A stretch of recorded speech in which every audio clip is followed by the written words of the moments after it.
Hi there, fellas. Remember me? If you don't, just go into the kitchen, get your old lady out, and she'll tell you who I am. She'll tell you I'm the sexiest man alive, Ravishing Rick Rude. And it won't be long before you see the sexiest man alive with the title belt around his sexy waist. And as for you ladies wondering about the rude awakening, I have raised my standards. I now come to town with a pair of size 5 Calvin Kleins and a 36 double D. And if you don't fit the mold, don't dream of the rude awakening. This is a real treat for you people. Now get up close to the set, especially you ladies.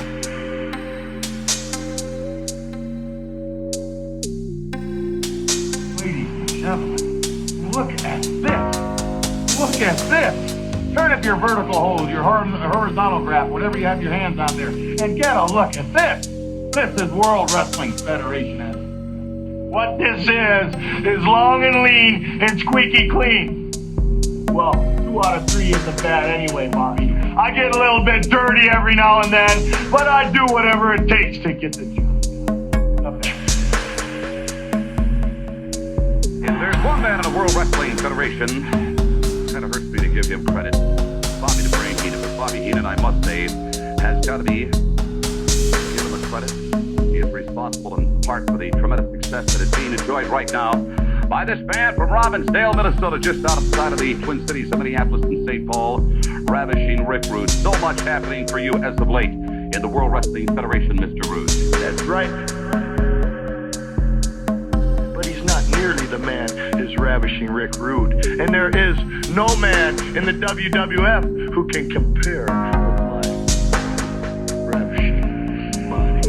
Well, I will give you credit for this. You do have a phenomenal physique, and I'm sure that it's something you had to work long and hard to attain.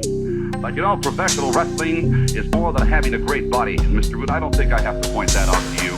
I don't think so either.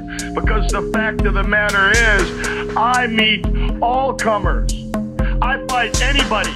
As sexy as I am, when I get into the ring, I lose all regard for myself or for anything else as far as that goes. You know, I've got a couple of negative letters, more than a couple. I've got a mailroom full of them. Apparently, you're breaking up a few homes around the country, from what I understand. That's right. I guess the ladies have a new nickname for me. They call me the Gift. The Gift? The Gift. I wouldn't have thought just all the names they could pick, they would call you the Gift. That's because you're not a lady. All right. Well, apparently, the ladies do have quite an eye for you. Ravishing Rick Rude, his manager, Bobby Heenan, sidelined for the time being, but don't worry, he is still behind the scenes, manipulating as he always is, and certainly he has got goals for this man.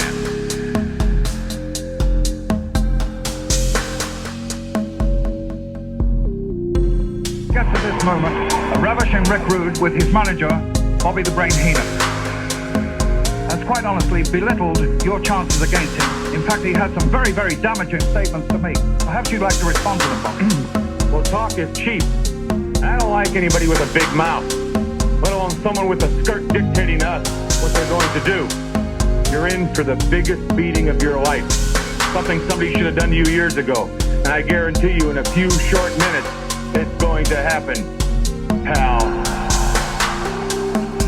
You know, you stab me in the back, I stab you in the back, and now this evening we meet face to face.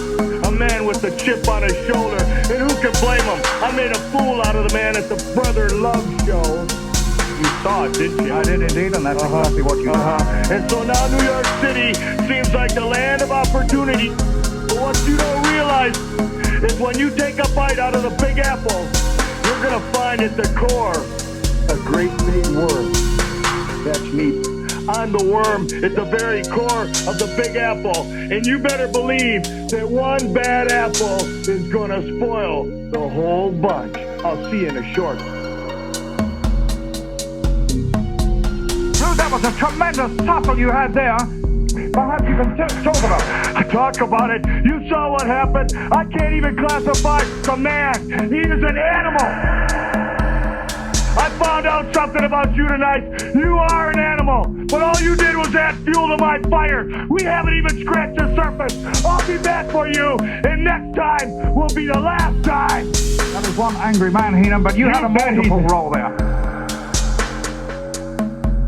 You know, Bobby, when I was a boy, I used to love to catch flies. And when I caught them, I didn't like to kill them right away. What I did was I'd tear the legs off of them and I'd let them fly around till they couldn't fly anymore.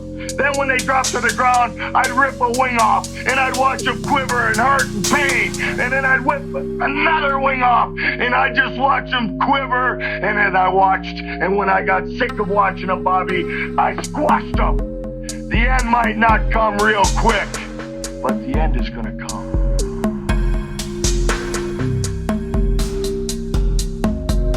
Ravishing Rick Rude, come on in. You know, the way you wrapped up 1987, or are wrapping up 1987, I must say I have been very, very impressed. And apparently you caught the eye of others, because now all of a sudden, from out of left field, you as challenger, perhaps the #1 contender. That's right, little man. You're impressed. The whole world is impressed with Ravishing Rick Rude. You understand? Now, I'm not taking nothing from the man. I say right now, right here, he's the greatest champion of all time. No question about that. That's right. But I got your number, man. I know what you're all about. You're big, you're strong, but at the 15-minute mark, when that big tongue of yours is hanging down past your knees, and you're going like this, I'm going to pick you up, and I'm going to put that big 300-pound body in a backbreaker like you've never felt before, and I'm going to squeeze like you've never been squeezed before, and I'm going to make you say, quit. I'm going to make the man quit. I'm going to take your title by me. You know, I think you've vastly underestimated the heavyweight champion of the world. As you know, I cover his matches around the country, around the world. I see him on many occasions go 30, 40, and 50 minutes at a time. Not with me. Not with me. I'm going to be in your face. I'm going to make you breathe real heavy. And then I'm going to take you down. Come on in, Ravishing Rick Rude. You talk about 1987. This guy starting out with Bobby the Brain Heenan. He has instilled tremendous poise and confidence in you. That's right, little man. And right off the bat, I'd like to ask you, what do I have to lose? Well, I'll tell you what. The way I see it, you'd better be successful this go-around, because there are a lot of great ones that are going to be standing in line to challenge the champ. That's right, but I have nothing to lose. Nothing. He has the world to lose. But after January 9th, Ravishing Rick Rude is going to be the man. You're going to be the heavyweight champ? I'm going to be the man, and I'm going to promise you, little man. Well, I'll tell you what, he is thinking very positively now as he enters 1988, the early part of the year at the Boston Garden. Ravishing Rick Rude